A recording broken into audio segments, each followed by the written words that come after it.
ఆఫ్ఘనిస్తాన్లోని Taliban ప్రభుత్వ నేతలతో ఆ దేశంలో ఉన్న మన రాయబారి అంటే భారత రాయబారి సమావేశమయ్యారు. ఆ సమావేశం అయిన నెక్స్ట్ డేనే పాక్ ఆఫ్ఘనిస్తాన్ బోర్డర్లో పాక్ జవాన్లపై తాలిబన్లు విరుచుకుపడ్డారు. అంటే భారత్కి మద్దతుగా తాలిబన్లు ఏదైనా రంగంలోకి దిగబోతూ ఉన్నారా అనే చర్చ మొదలైంది.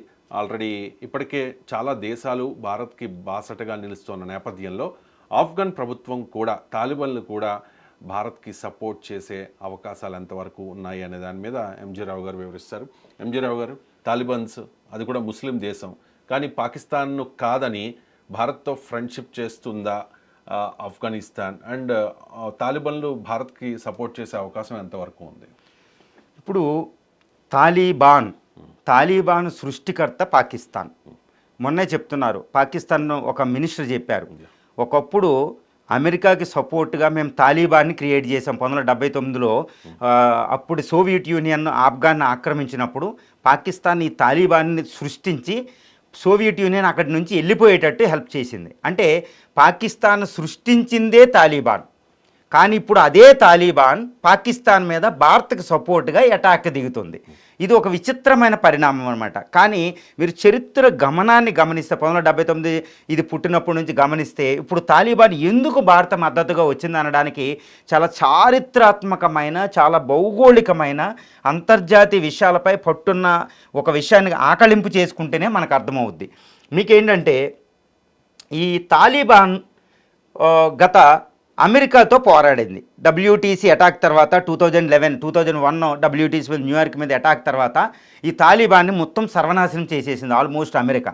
కానీ ఇది మళ్ళా జవసత్వాలు పోషించుకుని మళ్ళా వచ్చి ఆఫ్ఘాన్ని తన స్వాధీనంలోకి తీసుకుంది 2-3 సంవత్సరాల క్రితం. ఇప్పుడు తాలిబాన్ ప్రభుత్వం ఆఫ్ఘనిస్తాన్లో ఉంది. ఒకప్పుడు తీవ్రవాద సంస్థ, ఇప్పుడు ప్రభుత్వాన్ని నడుపుతుందన్నమాట ఆఫ్ఘనిస్తాన్లో. ఈ ఆఫ్ఘనిస్తాన్లో తాలిబాన్ వచ్చిన తర్వాత, తాలిబాన్కి అస్తిత్వం వచ్చిన తర్వాత ఇదిగోండి రెడ్గా కనపడే లైను పాకిస్తాన్కి ఆఫ్ఘనిస్తాన్కి మధ్య ఉన్న లైన్ అనమాట ఇది. దీన్ని డ్యూరాండ్ లైన్ అంటారు. ఇది ఒకప్పుడు భారతదేశానికి శాశ్వత రాజధాని. ఇది కాందహార్ అంటే మనకి గాంధార, మహాభారతంలో గాంధార, తర్వాత రామాయణంలో కౌశల్య వాళ్ళకి సంబంధించిన ఊర్లు అనమాట. కైకేయి ఊరికి సంబంధించింది అనమాట. ఇప్పుడు ఈ ఆఫ్ఘనిస్తాన్కి భారతదేశానికి పూర్తిగా చారిత్రాత్మకమైన సంబంధాలు ఉంటాయి. ఇది ముస్లిం దేశమైన. ఇక్కడ పఠాన్స్ ఉంటారు, పఖ్తూన్స్ అంటారు. ఈ పఠాన్స్ ఉంటారు, వీళ్ళు భారతదేశానికి అంటే. దానికి ఒక ఉదాహరణ మీకు చెప్తాను ఏంటంటే, ఇప్పుడు భారతదేశంలో ఉండే సీరియల్స్ కానీ రామాయణాలు కానీ ఏదన్నా వస్తే ఎక్కువ చూసేది ఆఫ్ఘనిస్తాన్ ప్రజలు చూస్తూ ఉంటారు. వాళ్ళు ఖాళీ ఉంటారు. ఆ టైంలో రోడ్డు మీద ట్రాఫిక్ కూడా ఉండదన్నమాట. అంత పాపులారిటీ మన ఇండియా అంటే. సో ఇదనమాట. ఈ పరిణామంలో పహల్గామ్ అటాక్ తర్వాత భారత రాయబారి ఇక్కడ మీట్ అవగానే తాలిబాన్ వాళ్ళని వెంటనే వాళ్ళు ఒక స్టేట్మెంట్ రిలీజ్ చేశారు. మీరు జోరాండ్కి సంబంధించిన జోరాండ్ లైన్లో మా చాలా భూభాగాలు మీ ఆధీనంలో ఉన్నాయి, ఇవి మాకు ఇవ్వండి అని అటాక్ చేసి మొదలుపెట్టారు. దీని విషయం ఏంటంటే పహల్గామ్ అటాక్ని ఇది తీవ్ర పదజాలంతో దూషించింది కూడా, క్రిటిసైజ్ చేసింది పాకిస్తాన్. ఏమని, మీరు పహల్గామ్ తీవ్రవాద అటాక్ జమ్మూ అండ్ కాశ్మీర్ చేయడం వల్ల పహల్గామ్ మీద ఈ ప్రాంతీయంగా అస్థిరతకు మీరు కారణమవుతున్నారు, తీవ్రవాద దేశమని పరోక్షంగా ఆఫ్ఘనిస్తాన్ పాకిస్తాన్ని క్రిటిసైజ్ చేయడం జరిగిందనమాట. అంటే మనకు ఏమర్థమవుతుందంటే ఒకప్పుడు పాకిస్తాన్ సృష్టించిన తాలిబానే ఈరోజు ఒక దేశం ఉంది, ఒక అస్తిత్వం ఉంది కాబట్టి తన దేశ సౌభాగ్యాన్ని చూసుకుంటుంది. ఈ దేశ శాంతి భద్రతలు అభివృద్ధి చెందాలంటే భారత్తో సంబంధాలు ఉన్నాయి కాబట్టి ఆఫ్ఘనిస్తాన్ భారత్కు సపోర్ట్గా ఇదిగోండి ఈ లైన్ వెంబడి అటాక్ మొదలుపెట్టింది. అంటే ఏంటి, పాకిస్తాన్ కొంత సైన్యం దీని రక్షణ కోసం ఇక్కడికి వెళ్ళాలి. అంటే ఈ సైన్యం ఇక్కడికి వెళ్తే భారత సరిహద్దు ఇది 2650 కిలోమీటర్ల సరిహద్దు. దీన్ని రక్షించుకోవడానికి ఇక్కడ కొంత సైన్యం వెళ్తే ఈ 3310 కిలోమీటర్ల భారత సరిహద్దు వెంబడి సైన్యం తగ్గిపోతుందన్నమాట. సో పాకిస్తాన్ రెండు పక్కల పోరాడలేదు, అంత శక్తి లేదు. సో ఇండైరెక్ట్గా ఆఫ్ఘనిస్తాన్ ఈరోజు మనకి చాలా సహాయం చేసినట్టు అయిందనమాట. ఈ సరిహద్దు వివాదం అంటే ఆఫ్ఘనిస్తాన్కి పాకిస్తాన్కి ఉన్న సరిహద్దు వివాదం ఎప్పటి నుంచి ఉంది? ఇది ఇప్పటిది కాదండి. భారతదేశానికి స్వతంత్రం రాకముందు 1890 నుంచి ఉందన్నమాట. ఒకప్పుడు ఇది భారతదేశానికి ఆఫ్ఘనిస్తాన్కి ప్రాబ్లం. అప్పుడున్న బ్రిటిషర్స్ ఆఫ్ఘాన్ వార్లు కూడా చేశారు. 3 వార్లు చేసిన అంతటి సూర్యుడు అస్తమించిన బ్రిటిష్ సామ్రాజ్యాన్ని ఓడించింది ఆఫ్ఘనిస్తాన్. సోవియట్ యూనియన్ ఓడించిన దేశం ఆఫ్ఘనిస్తాన్. అమెరికా కూడా మన తోక ముడుచుకుని వెళ్ళిపోయింది జో బైడెన్ టైంలో. దీని అందుకని ఆఫ్ఘనిస్తాన్ ఏమంటారంటే grave yards of the super powers.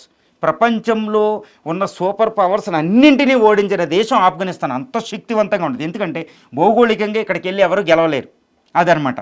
So ఇంతటి ఆఫ్ఘనిస్తాన్ అంటే 1893 అంటే గత 130-120 సంవత్సరాల నుంచి ఈ సరిహద్దు వివాదం ఉంది. ఇప్పుడు ఒకప్పుడు భారతదేశానికి దీనికి, కానీ ఇప్పుడు పాకిస్తాన్కి ఆఫ్ఘనిస్తాన్కి సరిహద్దు వివాదం. రైట్. అండ్ పహల్గామ్లో దాడి స్టైల్ చూసాం కదా, వాళ్ళు ముస్లింలా అని చెప్పి అడిగి ప్యాంట్స్ ఇప్పి ఖలీమా చదివించి ఈ తరహాలో దాడి చేశారు. అది హిందూ మతంపై దాడిగా కొంతమంది అభివర్ణిస్తూ ఉన్న పరిస్థితి. మరి ఆఫ్ఘనిస్తాన్ కూడా ముస్లిం దేశం కదా, అక్కడ ఉన్నది కరడుగట్టిన ముస్లిం వాదులు, ముస్లిం నేతలు తాలిబాన్లు. అంటే మరి ఎందుకు పాకిస్తాన్కి సపోర్ట్ చేయట్లేదు, భారత్కి సపోర్ట్ చేయడానికి ఆఫ్ఘనిస్తాన్ వస్తోంది? ఇక్కడ ఒకటే విషయం అండి, ఇది ముస్లిం దేశం, అక్కడ కల్మా చదివించి ఫ్యాంట్లు పిచ్చి ఇదంతా మతతత్వం, ద్విజాతి సిద్ధాంతం కోసం సిమ్మున్నీరు పాకిస్తాన్ మత ప్రేరేపితం ద్వారా ఇండియాని డివైడ్ చేయడానికి పూనుకుంది. కానీ ఆఫ్ఘనిస్తాన్ ఏంటంటే చాలా ప్రాగ్మాటిక్ థింకింగ్ అంటారు, చాలా వాస్తవాన్ని హేతుబద్ధంగా థింక్ చేస్తుంది. ఇది మతతత్వానికి సంబంధించింది కాదు. దక్షిణాసియా ఎప్పుడు వీళ్ళు ఏంటంటే ఆఫ్ఘన్ ప్రజలు వెరీ వెరీ వెరీ గుడ్ అనమాట, చాలా మంచి పీపుల్ అంటారు. ఎందుకంటే ఆఫ్ఘనీసు దట్టు వీళ్ళు ఏంటంటే పఖ్తూన్స్, ఒక ట్రైబల్ గ్రూప్ అనమాట. వీళ్ళు చారిత్రకంగా భారత్తో సంబంధం, చెప్పాను కదండి, రామాయణ గాంధార నుంచి కైకేయి నుంచి మనకి ఎన్ని సంబంధాలు ఉన్నాయో మీరు చూస్తారు పురాణాల నుంచి కూడా. ఇది ఒకప్పుడు ఇండస్ వ్యాలీ సివిలైజేషన్లో భాగం. దీనికి మనం ఏంటంటే తాలిబాన్ ఆఫ్ఘనిస్తాన్లో ఎవరున్నా ఎటువంటి ప్రాబ్లం ఉన్నా భారతదేశం తిండి గింజలు సప్లై చేయడం ఆపదు. నిత్యావసర సరుకులు పాకిస్తాన్ మనకి ఇదిగోండి, ఇది వెళ్ళాలంటే పాకిస్తాన్ ద్వారా వెళ్ళాలన్నమాట. అయినప్పటికీ భారతదేశం ఎంత చక్కగా చేస్తుందంటే పాకిస్తాన్ కోసం ఏదో విధంగా సముద్ర మార్గం దూరం నుంచి అయినా వాళ్ళ నిత్యావసర పరిస్థితులు పంపిస్తారు. మనం ఎప్పుడు వీట్ పంపిస్తాం వాళ్ళకి, గోధుమలు అవి. సో ఆఫ్ఘనీ పీపుల్ భారతదేశానికి ఎక్కువ మద్దతు ఇస్తారు. కాబట్టి ఈరోజు ఆఫ్ఘనిస్తాన్ భారత్కు మద్దతు ఇస్తే ఆఫ్ఘనిస్తాను తన స్వదేశంలో ప్రజల యొక్క మద్దతు పొందగలదు. రెండోది ఏంటంటే దీని గుర్తింపు లేదు ఆఫ్ఘన్ ప్రభుత్వానికి, తాలిబాన్ ప్రభుత్వానికి గుర్తింపు. పాకిస్తాను కాస్త రష్యా రీసెంట్గా కాస్త చైనా మద్దతు ఇస్తున్నాయి. దీనికి ప్రపంచంలో అతిపెద్ద ప్రజాస్వామ్య దేశం భారతదేశం తాలిబాన్ ప్రభుత్వాన్ని అంగీకరించినట్టయితే అంతర్జాతీయంగా తాలిబాన్ ప్రభుత్వానికి గుర్తింపు వచ్చినట్టు.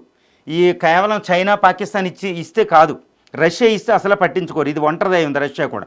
ప్రపంచంలో అతిపెద్ద ప్రజాస్వామ్య దేశం భారతదేశం ప్రాముఖ్యత ఇస్తే మీకు వస్తుంది. చూడండి, భారత రాయబారి ఇప్పుడు తాలిబాన్ని చూడండి ఎంత గౌరవంగా కూర్చున్నారో వాళ్ళు. కేవలం రాయబారి కూర్చుంటే వాళ్ళు పాకిస్తానీ ప్రభుత్వంలో ఉన్న పెద్దలంతా కూర్చున్నారంటే ఆఫ్ఘనిస్తాన్కి ఇది ఆఫ్ఘనిస్తాన్ భారతదేశం అతిపెద్ద ప్రజాస్వామ్యమైన భారతదేశంతో సంబంధాలు పునరుద్ధరించుకోవడానికి ప్రయత్నిస్తుంది. ఇది ఒక పెద్ద అవకాశంగా తాలిబాన్ ప్రభుత్వం భావిస్తుంది అనమాట. దీని ద్వారా ఎన్నో $1 బిలియన్ ఎంతో సహాయం వస్తుంది, ఆర్థికంగా అభివృద్ధి చెందుతుంది. అక్కడ తిండి లేదు, ఇప్పుడు వాళ్ళకి వీట్ వెళ్తుంది, మనకి ఎక్కువగా ఉంది, సహాయం చేయొచ్చు. సో అంతర్జాతీయంగా తాలిబాన్ ప్రభుత్వానికి భారత మద్దతు ఇస్తుంది. దీని ద్వారా అమెరికాకి చేరువవుతుంది, ఆంక్షలు పోతాయి. సో తాలిబాన్ అనేది ఇప్పుడు తీవ్రవాద సంస్థ అవ్వచ్చు, ఒక ప్రభుత్వాన్ని తీవ్రవాదుల్లాగా సైన్యంలాగా నడిపింది, కానీ ఇప్పుడు ప్రభుత్వాన్ని నడుపుతుంది. సో శాంతి సౌభాగ్యం అభివృద్ధిని ఆఫ్ఘనిస్తాన్కి అది ప్రసాదించాలంటే ఇండియా లాంటి దేశం సపోర్ట్ కావాలి. సో ఇది ఒక పెద్ద అవకాశంగా తాలిబాన్ ప్రభుత్వం భావిస్తుంది. ఇది భారతదేశానికి ఇంకా గోల్డెన్ ఆపర్చునిటీ. తాలిబాన్ ప్రభుత్వం సపోర్ట్ చేయకపోతే తీవ్రవాద సంస్థలు కూడా కొన్ని నడపలేరు. అదండి, అందువల్ల ఇది ఒక గోల్డెన్ ఆపర్చునిటీ అనమాట ఇండియాకి.